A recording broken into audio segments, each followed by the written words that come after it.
everyone. Welcome to the webinar today. I am Megan Woods. I am the Associate Director for Application Services with the American Association of Veterinary Medical Colleges, and we are the group that brings VMCAS to you all. Today, we also are joined by Diana Dabdub, the Senior Director for Admissions and Recruitment, and Joel Cardenas, who is knows just literally everything about VMCAS. He is our partner with a Liaison International, which is the educational technology company that brings the software to you all. So between the three of us, we will hopefully be able to answer almost everything you have about VMCAS. And what we can't answer is questions that you should be able to directly ask the universities that you're applying to. So in today's presentation, we're just going to do probably about a half hour or so of overview content of VMCAS and then a lot of time for question and answers. Feel free to ask questions in the chat, and while I am talking, Diana and Joelle will be able to answer some of those, and some particularly widespread or relevant ones we'll then do audibly. So we'll get started. So briefly, AAVMC is the association that partners with, we are the collection of all of the universities that have veterinary medical colleges in the US and abroad. So we are the ones that are bringing you VMCAS. We also do a number of other things, and an important one for you all is accreditation. We partner with the AVMA to bring the Council of Education accreditation to you all. And this is important because if you attend a school that is accredited, you are then able to sit for the NAVLE and practice and get a license and practice in the US. So all of the schools that are in VMCAS have this accreditation. In addition to the ones in VMCAS, the two schools in Texas are also accredited, and they are wonderful schools, great to attend, definitely members of AAVMC, but they can't participate in VMCAS because of a Texas state law. So know that just because they're not in VMCAS, feel free to apply. They're still a great school, and you'll have all of the rights that come along with accreditation. We also advocate for the veterinary medical profession at large, and particularly veterinary medical education on the Hill. So we're doing a lot of work right now with things like student loans and things that are really impacting you all. There's been a lot of changes federally, so that's part of our work. And then we just are here, Diane and I in particular, are here to support you, run VMCAS, have events like this, have fairs, and all of the things that are hopefully going to be able to guide you being admitted into your dream veterinary schools. So this is the outline of VMCAS. So you can see that our application opened already. Schools are now available for you to submit to. We offer a fee waiver program that I'll talk about a little bit later, but just so you know, it's now part of the application. You should be able to see it. I think it's on the maybe third or fourth page. And we want to be able to provide fee assistance to any applicant that qualifies for it. And our qualifications are 300% or less of the federal poverty line. And for an individual, that's roughly $46,000 a year. We just require a federal tax return, and it is first come, first serve. So if you qualify, you'll get it. If you have a larger family or you're supporting other people, that number goes up. So there's a chart in the Help Center you can reference.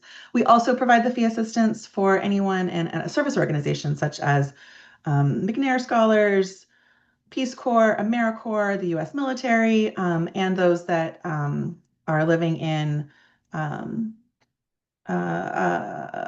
UN least developed countries list. And if you are a resident of Puerto Rico, we have a slightly different process for you. Just check out our Help Center and you'll have all the information for that. On August 6th is the last day for the professional transcript entry. That's just an optional additional service. If you don't feel like doing the data entry yourself, you can hire somebody to do it for you, essentially. So the last day to do that is August 6th. And then you all need to drill this deadline into your heads. September 15th is the deadline for everyone, and that is at 11:59 p.m. Eastern time. Remember, Eastern time. I myself am on the West Coast. Every year we've got applicants that miss that, and I hate seeing that. So don't wait till the last minute. Keep that deadline in mind. Apply earlier. You never know what's going to happen. Okay. So this year, if you're a reapplicant, you might notice, or you've perused VMCAS in the past, you might notice that we've redid the applicant layout for you all this year. This makes it a lot more mobile friendly, so you could now complete the entire application on a mobile device. and it improves the workflow a little. So hopefully this has been intuitive to everyone here, just slight differences. So the way the VMCAS is structured is there are four main sections: your personal information, your academic history, your supporting information, and then your program materials. The first three sections are areas that are shared with every school that you apply to. We consider that the core of VMCAS.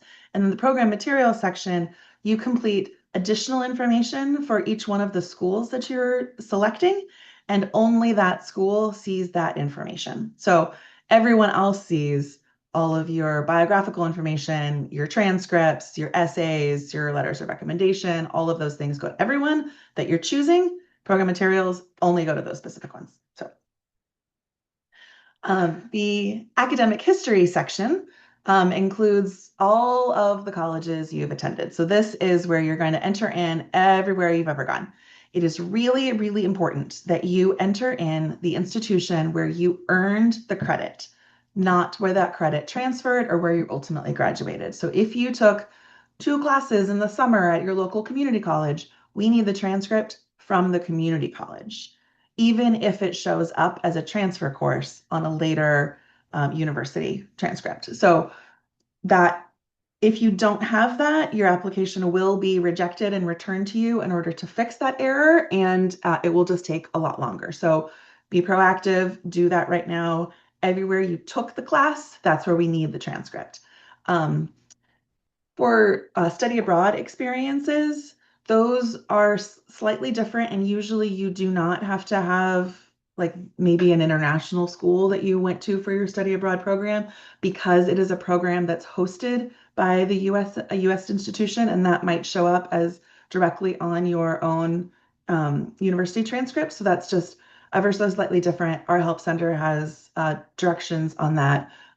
For an organized study abroad program, you likely won't need an additional transcript. If it wasn't an organized study abroad program and you attended a school outside of the US as a direct enrollee, say you are an international applicant and you went to your home universities or home country's university, or you were an adventurous undergrad and decided to do all of your coursework in Peru, anywhere. So then you'll need a different kinds of transcript. You have to have one from the World Education Services, the WES, and their guidance is right within the application. Just know that that process takes a little longer. So make sure you request that at least 4 weeks before the deadline so that we can ensure that we'll have it. You just have to have that translation service of your transcripts then sent to us. So Wes kind of handles all that for you. Follow the instructions within the application. That is also true for French Canadian coursework, but we do accept English Canadian schools. So likely those outside of Quebec will accept those directly as if they, same process as if they were the US institution. Reminders are just each institution should be listed just once, even if you took classes 10 years ago and then 2 years ago, and now you're taking one right now, and it might be a little jumbled. All of that information is going to be on that same transcript, so you just need to list that institution once. And even if you did not earn a degree at that school, or you do not think that particular coursework was relevant, say you took, I don't know, an English class, and you think, what does that have to do with veterinary medicine? We still need to know it. It's still college credit earned, so it still impacts all of this. So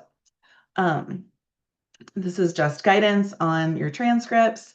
Also, we only accept electronic transcripts or paper transcripts. We do not accept transcripts that are emailed. And there aren't very many institutions that try to do this anymore, but just to keep that in mind. So most universities now use one of two electronic transcript processors, Parchment or the National Clearinghouse. And you'll just need to check your own institution's website to see which one their registrar partners with.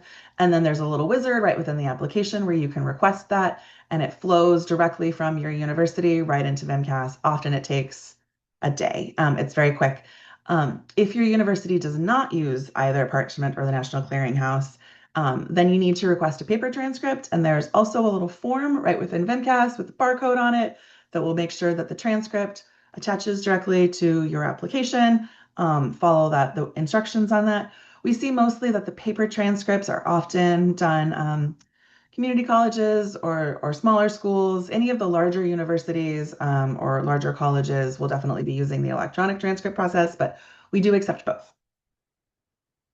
Uh, um, And the next section is the supporting information section. And this is where our common essay lives. And so this is one that you all should be hopefully familiar with by now and are thinking about or haven't already written, have a draft. So this is our prompt. We change it ever so slightly every year. Hopefully this year we tweaked it to clarify it.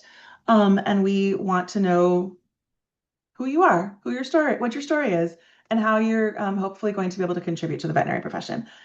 Keep in mind, this part is important. This is your opportunity to use your own voice. This is how you share who you are in your application. Your story does not come through easily on a transcript or a test score, but it does here. So don't waste this opportunity, particularly don't use AI for this. One, that's against our code of conduct, and we don't allow it. But two, AI doesn't allow you and your character and your voice and your experience to come through. So don't squander that. Readers can kind of tell when it sounds real generic and polished. And while you do want an essay to sound polished and be grammatically correct and properly edited, more importantly, you want it to tell your own story. So that's an important part to keep in mind. And also to keep in mind that this is your chance to show your growth. So maybe take that inspirational story that got you invested in veterinary medicine as a small starting point, but don't focus on it. Focus on all of the things you have done to grow and prepare and why you are ready to be a vet student and why you are ready to take this next step and let the admissions teams see that. We also offer an explanation statement section. This is totally optional. It is only needed if you think that maybe you have some extenuating circumstance that you need to explain. So you can use this section for anything you want. This is just a free form that if there's something you need to talk about, say maybe you had to take a break in your academic journey because you had an ill family member, or you didn't do very well your freshman year because you switched majors and you wanted to explain that. It could also be something positive, like you are starting this amazing research project that will only be 2 weeks in when you submit the application. So you don't really have much to say in the application, but you want the admissions committee to know that you've been accepted to be on this team and these are the things you will be doing. Anything. So if you don't have anything to explain, then leave it blank. You don't need to say anything here, but if you have something, this is for you. The next part that is shared with everyone, the supporting information section, is your recommendation letters. So we require that you request recommendation letters from 3 individuals. Most, perhaps almost all, but at least most universities that you're going to be applying for want at least one of those letters to be from a practicing veterinarian that knows you and has worked with you. So having a relationship with them is important. In fact, it is required. So you need to be able to demonstrate that you know enough about the veterinary profession, and that letter writer needs to be able to talk about your familiarity and your skills and how they see your potential in veterinary medicine. The other 2 letters can be from other individuals that know different aspects of you. We recommend asking for letters from people that can speak to a wide variety of your skills and attributes. So these could be professors, maybe somebody you've done research with, an employer, somebody that knows you professionally and knows your skills and can speak to how you would contribute here. So it doesn't necessarily have to be veterinary specific. Say you had a retail job and somebody, their supervisor there, can then use that to speak to your customer service skills, your leadership skills, your interpersonal skills. All those kinds of things are also really important in veterinary medicine. So keep in mind that you just want somebody that 3 different people that can speak to broad areas of who you are. These are the areas that your letter writers will be evaluating you on.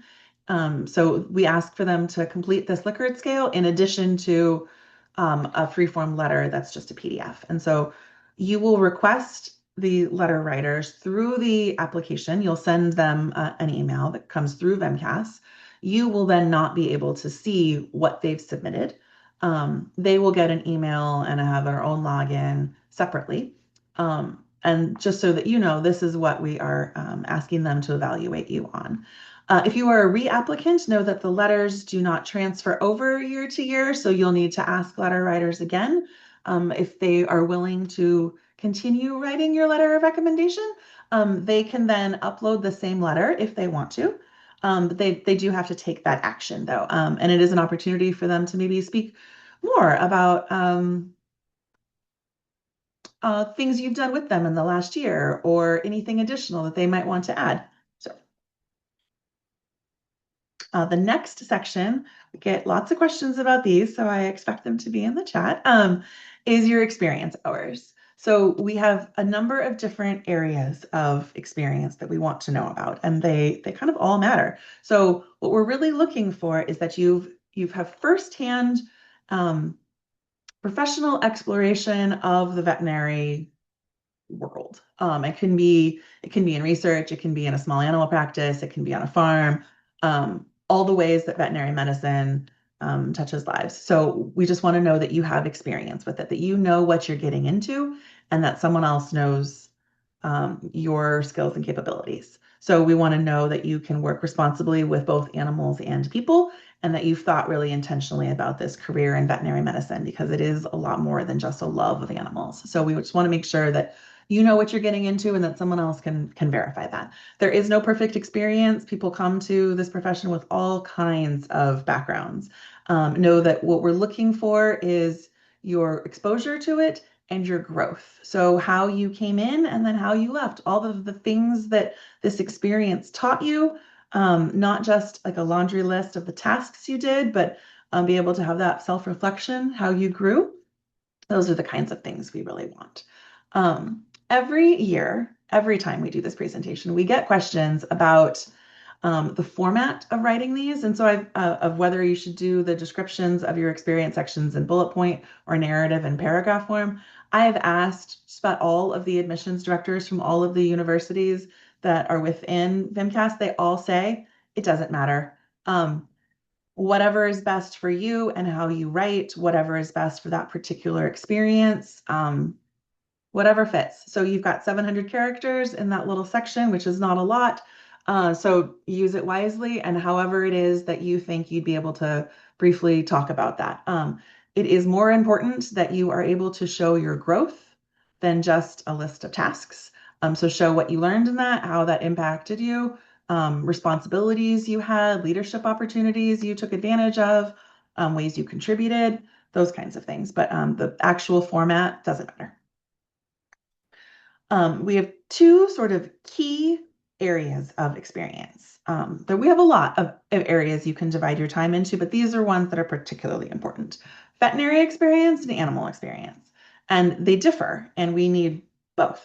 So veterinary experience is things that are underneath a licensed veterinarian. This can be shadowing, this could be working as a vet tech, this could be volunteering, but we just want to make sure that you have been exposed to this, all of the different settings that you can or that you're interested in, and that somebody has supervised you, and that it is more than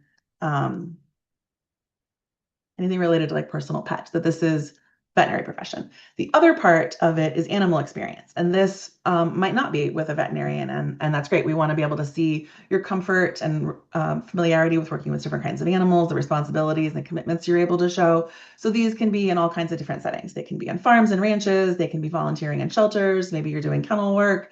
And they could have been things like 4-H, animal trainings, volunteering with foster organizations, anything like that. So we will take experiences from high school and beyond, not anything before high school, but if you've say been in 4-H since then, that perfectly acceptable and encouraged to include.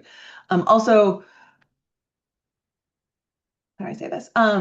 You should include all of your experiences and let the admissions committee determine whether or not they think that that experience is relevant to your application. So don't filter out things.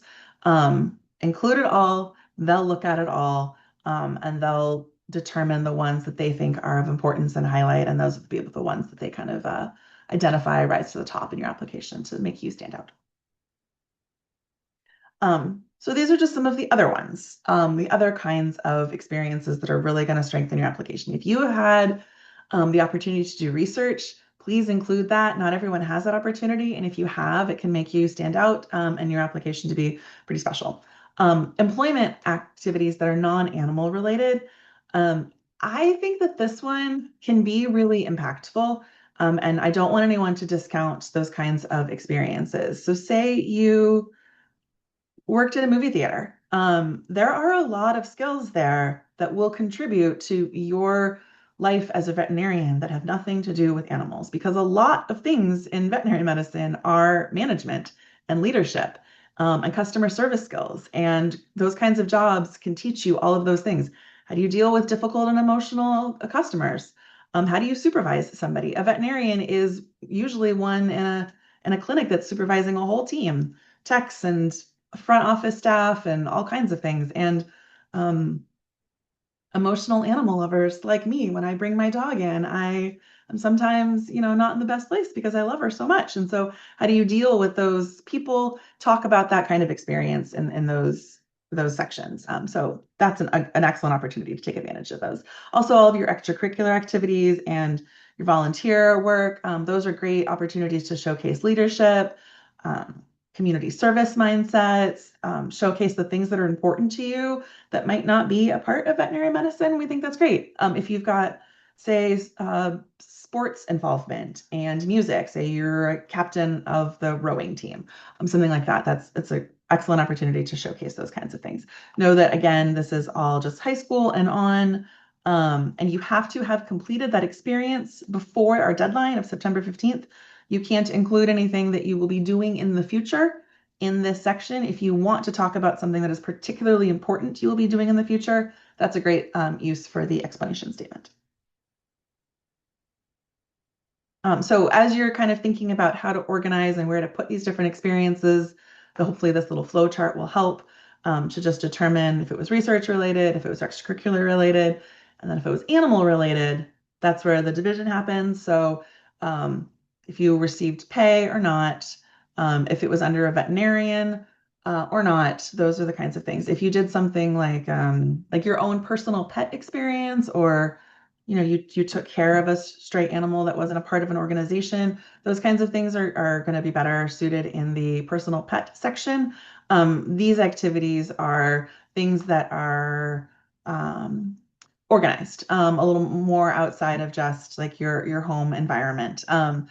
If, say, you grew up on a farm, or you have worked on a farm, or cared for horses in a stable, or volunteered with things, those are all animal related, certainly. But if it is your own cat or dog, that is not. So the next section here is the supplemental parts. Sometimes these are right within VMCAS in the program materials section, but sometimes some of the universities you're applying to will want you to leave VMCAS and complete an application that is outside of VMCAS on their own university servers. And sometimes this is just so that they can gather your information in their own student information system. Sometimes they'll charge a fee for it, sometimes not. Not every school has one, so just make sure that you are checking the school's requirements in the program description section within VMCAS. There's the kind of big paragraph section under their picture. They'll all describe if they have another step for you, and like when it's due, where to go, all the links. So just make sure you're reading that and paying attention to it, and keep those kind of organized. They are usually the same deadline as VMCAS, sometimes shortly after.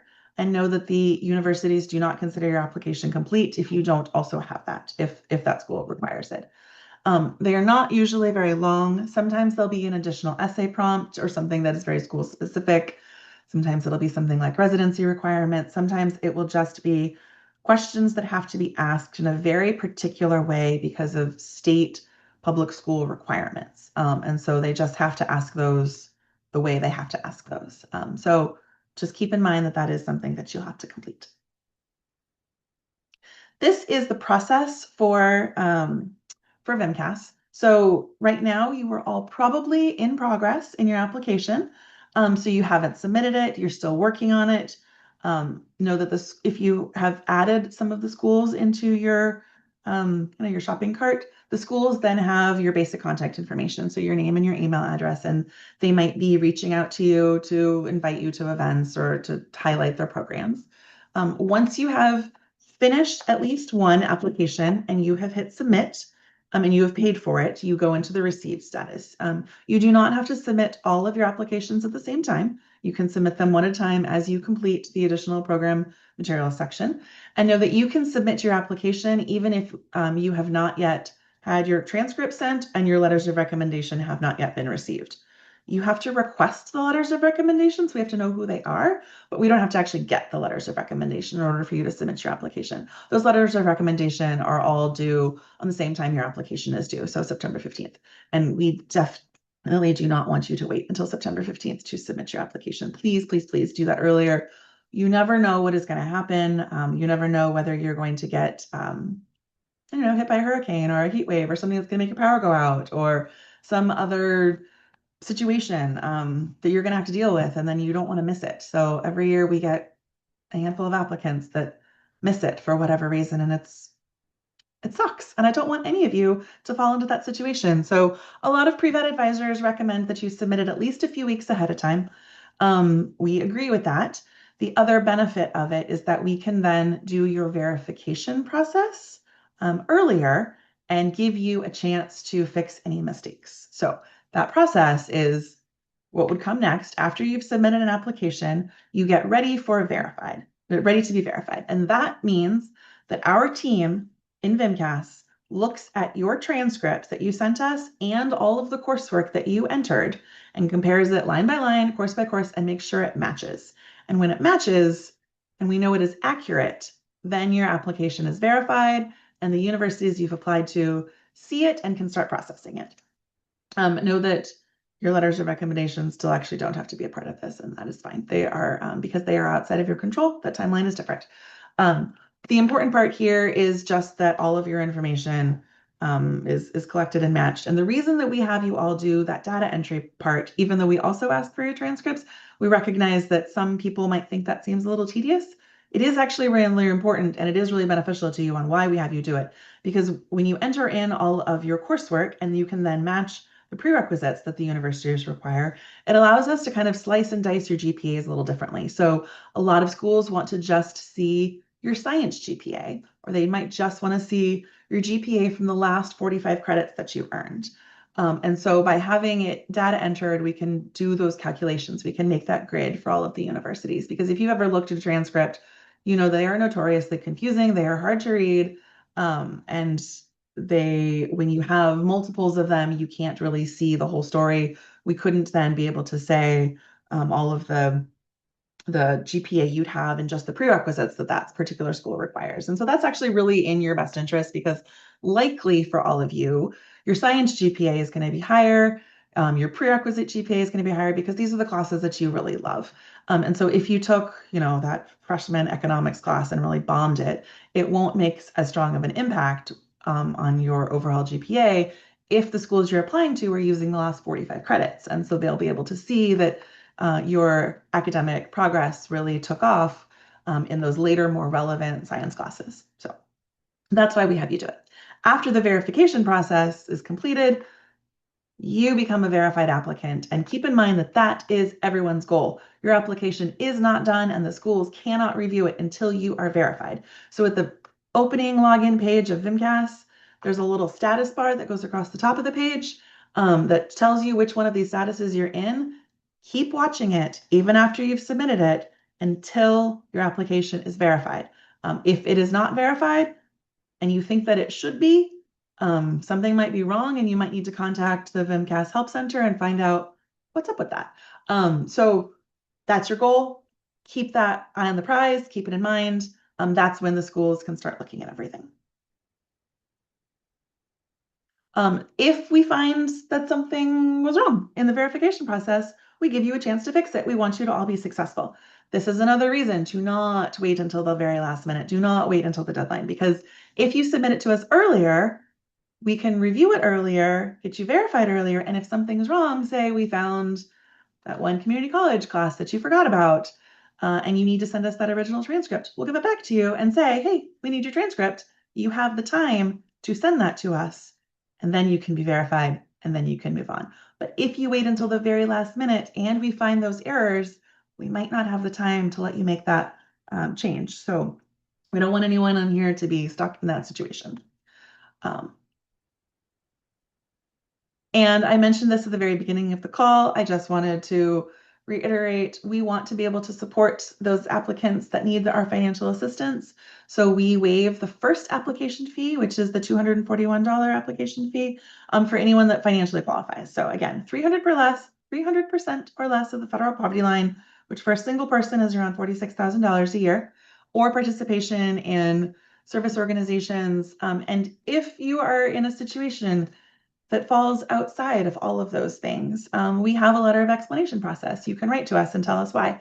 That often is for applicants who do not make enough money to qualify for filing your federal taxes. So if that is you, we want to know about that. So write that letter and we send it to a committee of volunteers that work with our admissions committee. So it's going to be admissions directors that then evaluate that and make that decision. So if you find yourself in that situation, something particularly extenuating has happened, that process is linked through the VMCAS Help Center. So keep in mind that there is no perfect application or applicant. Your growth matters a lot more than perfection. There are a lot of things you are going to be learning in vet school. We do not expect you to know everything now, but we do want to see that you are academically ready, that you have had meaningful experiences, that you can reflect on your personal growth, that your qualities fit with the mission, vision, and values of the universities and the vet schools that you're applying to. And we want you to be able to showcase all of those to us. So now I'm going to stop this and take time for questions. Hopefully we've got some good ones. Hey, Megan, we received lots of questions and more are still coming in. So Okay. maybe there's some good questions. There was a lot of comments around PTE, and so maybe just going through a quick little overview of PTE, what it Yeah. is, what it isn't, because there was lots of questions, especially from students that may have already opted in but didn't list planned or in progress coursework. Okay, so PTE is an entirely optional program, and it just means that somebody at Liaison, one of our VMCAS processors, will do the data entry for you. It does not make your application better or stronger. It doesn't eliminate error. It just means that someone else is doing that coursework entry. And there is a fairly high cost to it. So keep those things in mind. It also doesn't mean that it's faster. It can take up to 10 business days for that to happen. And you do have to also send in all of your transcripts. Those courses have to be completed. And then our team will take those transcripts and enter the coursework in and then give the application back to you. And you then have to look at it and approve it. So there's a few extra steps involved in there that you still have to be a part of. And beyond that, perhaps Joelle wants to jump in. And anything more specific about the PTE program? Feel free to come off mic, Joelle. I'll also just add, well, as Joel is maybe coming off mute, is entering your planned and in progress coursework before you opt in and pay is definitely something you need to be aware of. Like there are specific steps that are outlined in the instructional information that you can find in the VMCAS Help Center. And so following those steps will be really, really important. But I'll let Joel jump in. No, sorry about that. I was in the middle of typing a response. So I wasn't understanding the question. Did you need me to specifically answer something, Megan? I'm so sorry. Oh, maybe just outlining the steps for PTE, what they have to enter in first when they request it, what they do afterwards. Right. So it's really important for PTE before you submit payment to PTE to request it is that you complete all in progress or planned coursework prior to submitting that. Otherwise, you're going to have difficulties getting that course reported on your application, as our verification team will not do that for you. So if you have any questions, as with almost everything, we highly recommend that you reach out to our customer service team for assistance with this. If you're unsure on how to report that planned or in progress coursework before you submit for PTE, but that's one of probably the most important thing I would recommend that you make sure you do before you submit to PTE.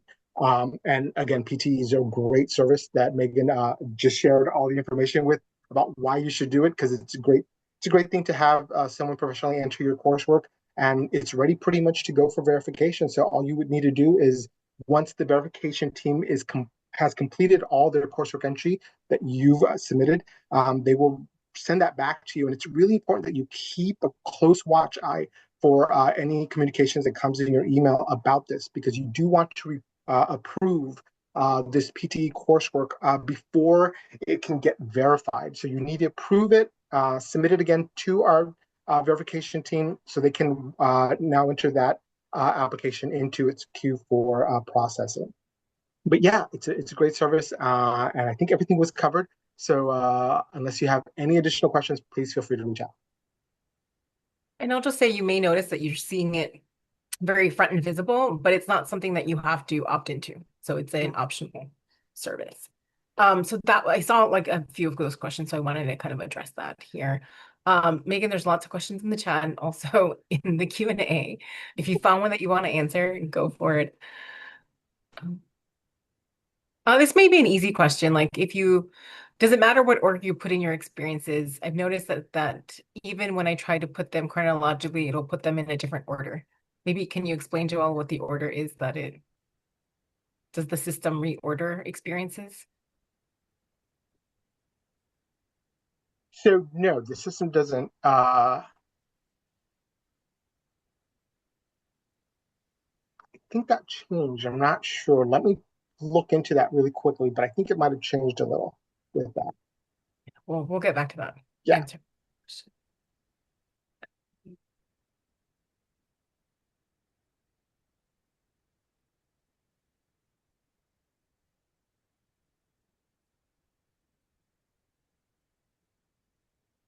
Let's see.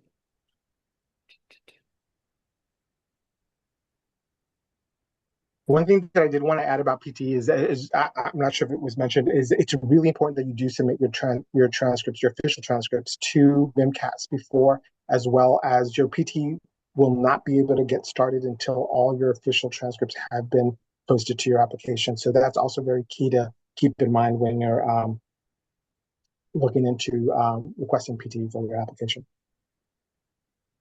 Go ahead, I see a Megan. question here about rolling admissions, and I just want to say that most of the vet schools do not do rolling admissions. There's a few exceptions to that, and they'll describe that in their programs.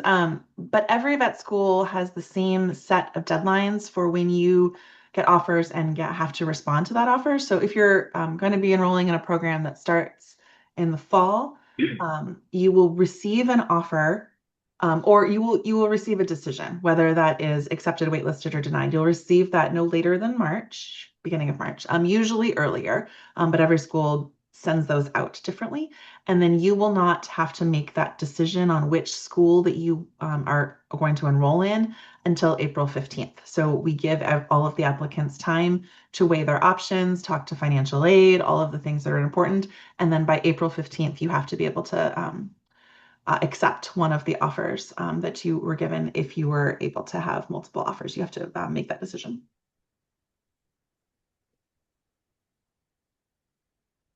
There was a question around where I can't find, I guess maybe where the location to actually submit VMCAS fee payments.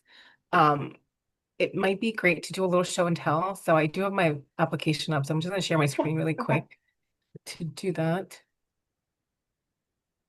So for those of you that maybe were looking for where you would go to find where you're going to pay for VMCAS, so under actually really anywhere in your dashboard, if you go to your My Programs, if a program section is complete, like fully complete, and so in this case, for me in my test application, I'm ready to submit to University of California, Davis, you will see the submit program button, and then you'll kind of continue through and it'll share with you like what the fee is over here.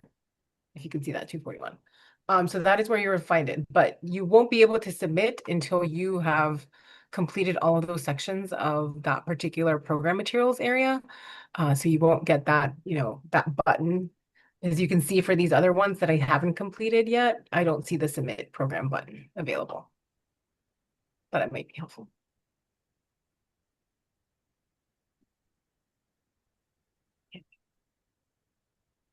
Um,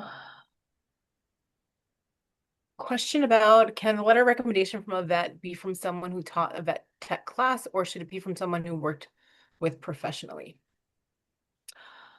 I think you might get varying maybe opinions, but I think it's better, it's a stronger recommendation if it comes from somebody that you worked with professionally and they've seen what you were able to do in a more clinical setting versus somebody that just taught a class. If somebody that taught a class, that could be used as more of like a faculty type of recommendation, potentially. But if you're looking to meet that veterinarian recommendation letter, it would be best that it came from somebody that really interacted with you and gave you oversight in kind of a more veterinary clinic setting.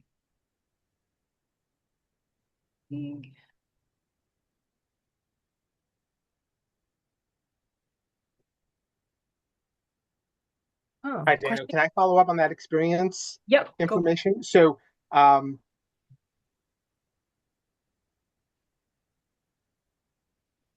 your experiences will not display on your application in any specific order, regardless of the date earned. So that's the official statement on experiences and the order that came through on your application. So, um,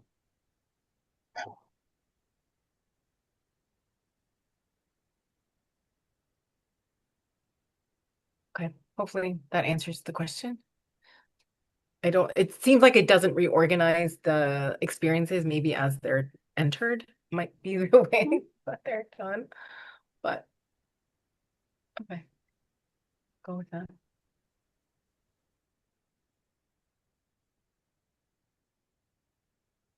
Great.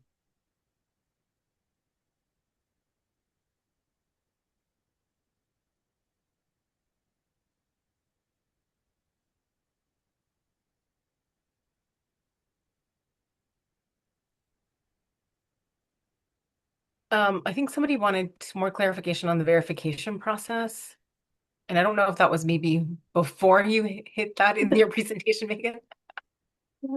But basically, it's like, can I submit my supplemental information for each school before having my application verified? So I think there's maybe a little disconnect on how that works. Your application in VMCAS needs to be complete. So that means all of the sections need to be done. So the little green circles around each one of the sections needs to have been completed.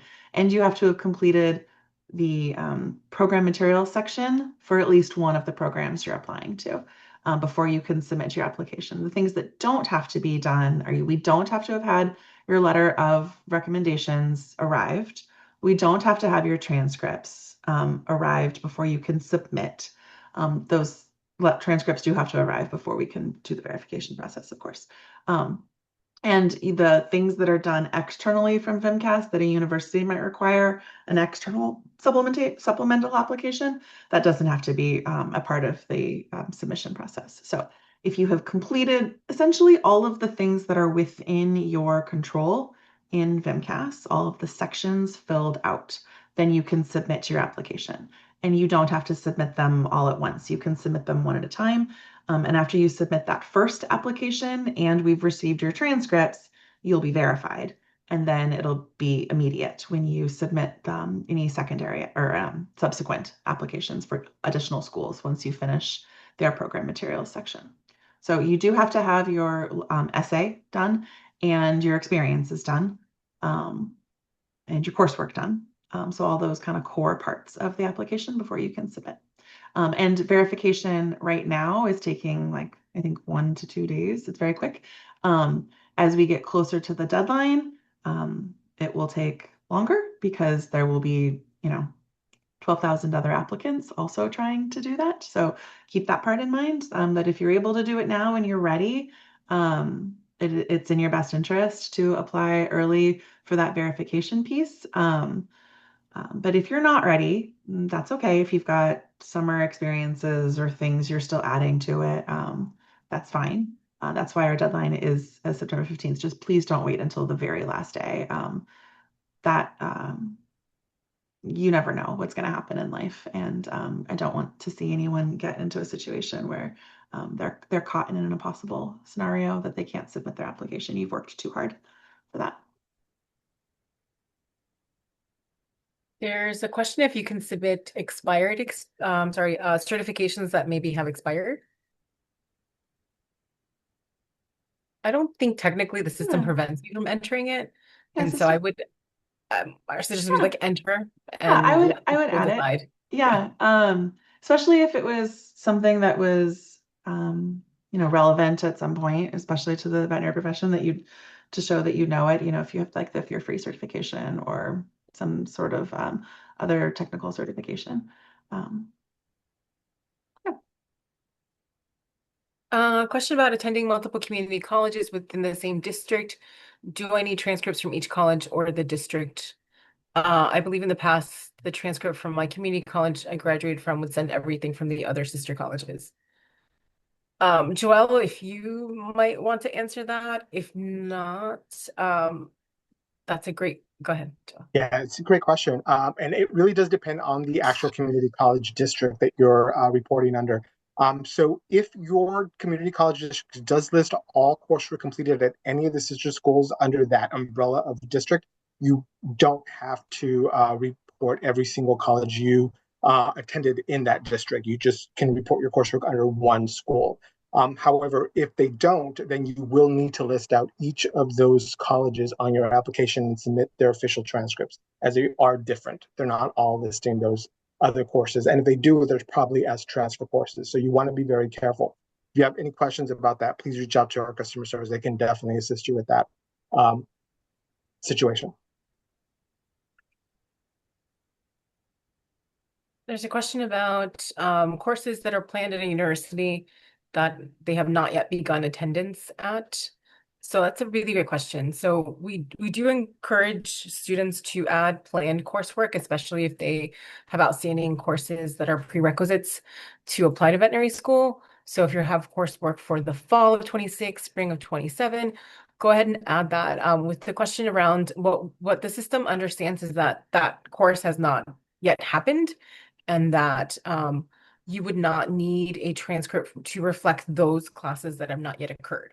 So your application would still be able to move forward in verification as long as you have listed that coursework appropriately and marked that as planned or in progress for a future term. So just, I think that answers maybe a few questions that came through the chat as well as the Q&A. There's a question about Casper scores. So Casper scores are sent directly from Casper to the school that is requiring Casper. So I would follow the instructions for whatever school is requiring you to do Casper. So it's not that every single school is using Casper. And they will be reported directly from Casper to that school, not through VMCAS.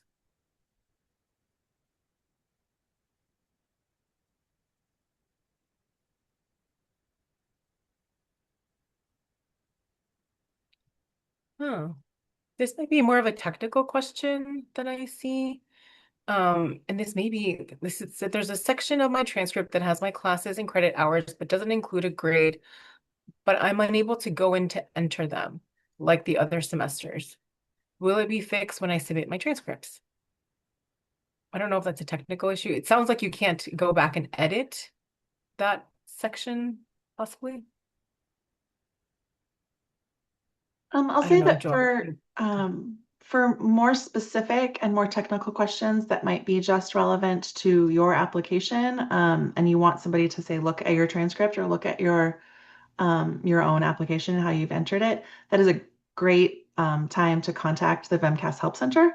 And any other, say any questions that we couldn't get to today, because there are a lot. I'm going to plug in the VMCAS Help Center, and the customer service team are a really fantastic resource. We have things available by chat, but right within the application, email, and by phone. And the team there can look at your requirements or look at your transcripts. They can look at your application and they can guide you and give you the specific answers for whatever your scenario is that we can't maybe do in this general setting.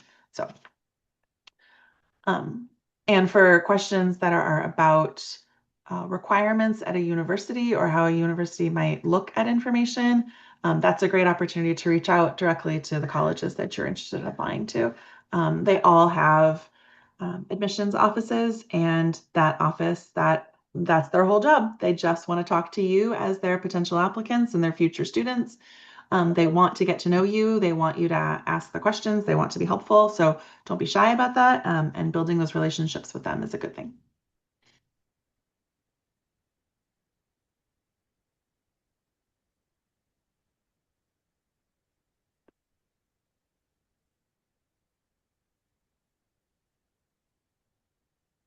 I think this is a good one, Megan. Do you want to answer this one? When I submit my application, is there any section or part that I am allowed to update or edit? You are able to add new experiences, and you are able to add new coursework or update coursework that you have completed, but you are not able to edit experiences you've already added. You are not able to edit your essay or those kinds of things. So those parts are all locked down. But if you needed to update a grade, say you had an in progress course, it completed, you can update the grade and you can send in an updated transcript. We call that our academic update process. And so then that transcript and that grade gets re-evaluated and you get a new GPA calculated. You can also remove or add a new recommender. So if you have added those 3 recommenders and one of them got sick and can't do your letter of recommendation anymore, and you need to pick somebody else, you can remove them as long as they haven't accepted or actually sent in that letter of recommendation, and then you can add a new person in. And all of that can happen as long as it is before September 15th. So if you've submitted your application now and you need to change your letter of recommendation writer, you can do that now. After September 15th, you can't change anything except your contact information. I believe you can change if your email address has changed, but other than that, nothing. And actually, that's an important one I want to make sure everyone in here knows.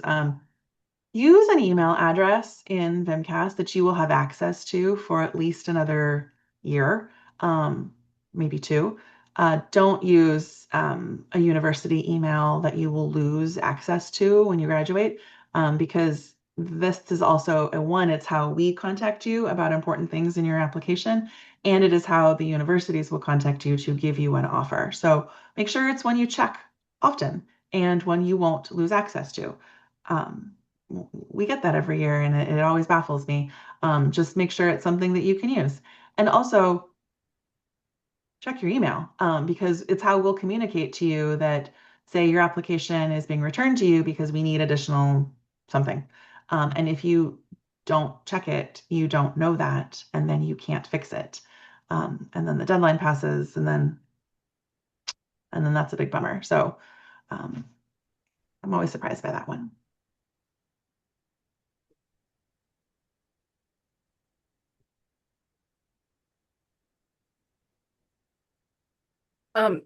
Megan, I can't recall if you specifically called this out in the presentation, but the difference between like the supplemental applications, maybe where they live, how they are completed, when they have to be done. Yeah, most of the schools will ask for some information in the program materials section in the 4th quadrant of VMCAS. But there are some schools that also, or instead, want that supplemental information that's specifically relevant to their university to be in a system outside of VMCAS. So they'll include a link that'll send you to something on their campus. And then you have to complete that section in that different application system. And usually that is at the same time. So you'll also have to complete that by September 15th. And often the reason for that is those universities maybe want you to complete something so that you'll be in their student information system, and that you'd answer something like maybe a short essay related to that particular veterinary college, or a residency requirement, or something specific for that state. And sometimes, but not always, there is an additional fee that the university charges that is outside of VMCAS, outside of our control. So I hope that answers that. There's also a question about Casper, like how many, like they're seeing on different websites. I'm gonna plug our online school directory, applytoVetSchool.org, where you can see all the requirements. But to answer the specific Casper question, you can actually look on the ALTIS assessment site. So right now, only Long Island, Oregon State, Ross, Texas A&M, and Universidad Ana Jiménez in Puerto Rico are the 5 schools that require Casper for this cycle. But you can go through, and I'll put in the chat, the Altus Assessments is the company that does the Casper, or that I guess, yeah. And you can go through and, pick, there's different professions. You're going to pick veterinary, but those are the 5 schools that require the Casper, and it gives you their test dates. You will also find that information in the school directory for those schools that require it. Yep, and the Casper test scores go directly from Casper to the university. So they don't, you don't have to like enter in your Casper test score in VMCAS like you would if, say, you were taking the GRE. And there are no schools this year in VMCAS that require the GRE. So you can all rest assured on that one. And Casper's a little different. Casper, for those that don't know, is a situational judgment test. So it's not a knowledge-based test or something that you can study for, really. It's just evaluating judgment skills in a healthcare or clinical setting.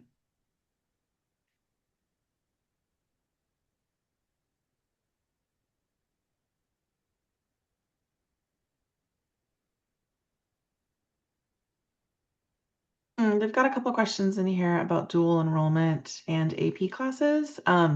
So your AP classes will be listed on the college that accepted them. So it's probably like the first university that you attended. I mean, you don't have like, you wouldn't send us a high school transcript. We don't accept high school transcripts. And the same for dual enrollment. So it'd be the school, the college that offered you that college credit. So for AP, that the school might have requirements for what they accept, whether the particular score, 3 or 4 or 5. That they'll accept as a college credit for their campus, and then it shows up on that university as if you earned it there. So those two, dual enrollment and AP, are a little different than like transfer credits.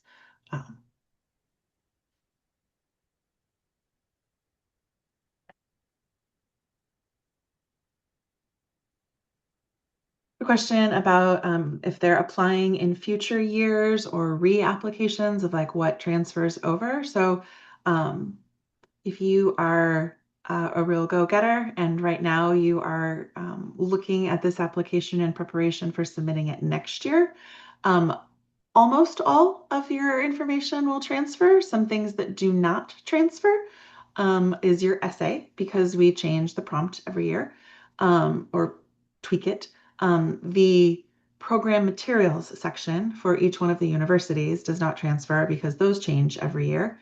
And your letters of recommendation do not transfer over. But your coursework does, all of your biographical information does. If you applied and say weren't accepted, then your letters of your transcripts, all of that information transfers over. So a lot of that work is done. And then if you are applying again next year, or for the first time next year, you then just want to make sure you go through it carefully and make sure nothing needs to be updated. So if you received a grade for any of the coursework that you had previously listed as in progress, make sure those are updated. If you need to update transcripts and send in new information, please do that. Edit end dates for experiences if they have been continuing, and make sure you tell us what you've been doing for the last year. Yeah.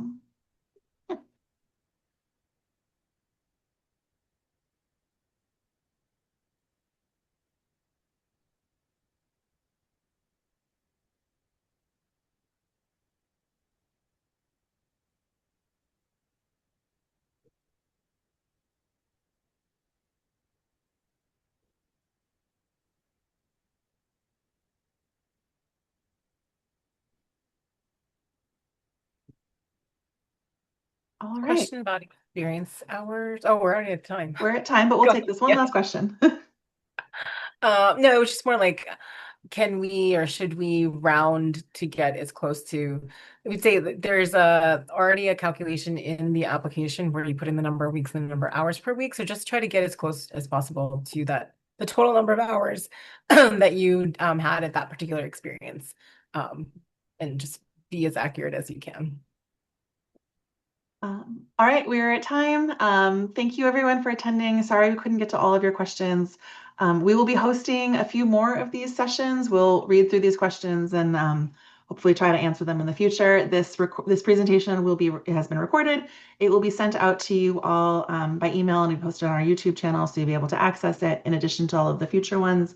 And check out, watch for an email for future sessions if you'd like to attend more. And good luck to all of you. You have worked so hard to prepare yourselves for this. We are confident you can all be successful. And we look forward to working with you in the future as veterinary professionals. Good luck, everyone. Bye.